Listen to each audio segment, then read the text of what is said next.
University of টরন্টোতে গত 27 দিন ধরে চলছে প্যালেস্টাইনপন্থী বিক্ষোভ। এই বিক্ষোভের সাথে একাত্ম ঘোষণা করেন লেবার ফেডারেশনের সদস্যরা।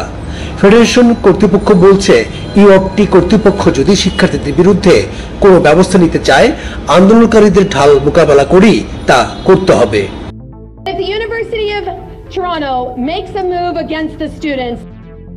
এইদিকে ক্যাম্পাসের শিক্ষার্থীদের অবস্থানের ব্যাখ্যা দিয়ে ইউনিভার্সিটি কর্তৃপক্ষ শিক্ষার্থীদের সরিয়ে দিতে আইনগত ব্যবস্থা নেয়ার আবেদন করেছেন।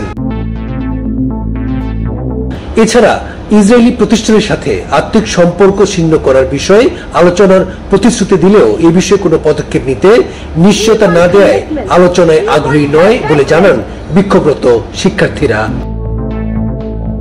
ক্যাম্পাসে ক্যাম্প তৈরির অন্যতম উদ্যোক্তা এরি মেকি বলেছেন, বিশ্ববিদ্যালয় কর্তৃপক্ষ বিভিন্ন কমিটি গঠন করে আলোচনার নামে শিক্ষার্থীদের আমলাতান্ত্রিক জটিলতার দিকে ঠেলে দেওয়ার চেষ্টা করছে।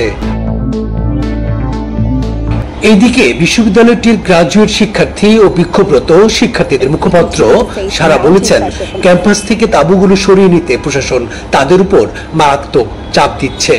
একই সাথে দাবি পূরণ না হওয়া পর্যন্ত ক্যাম্পাসে অবস্থান করার দৃঢ় প্রত্যয় ব্যক্ত করেন তিনি।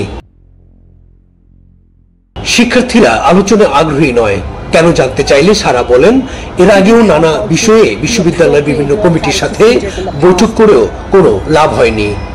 ইউএফটির প্রেসিডেন্ট বরাবরই নিজের ইচ্ছা মতো সিদ্ধান্ত নেন, তাই এখানে আলোচনায় কোনো ফলপ্রসূ হওয়ার সম্ভাবনা নেই।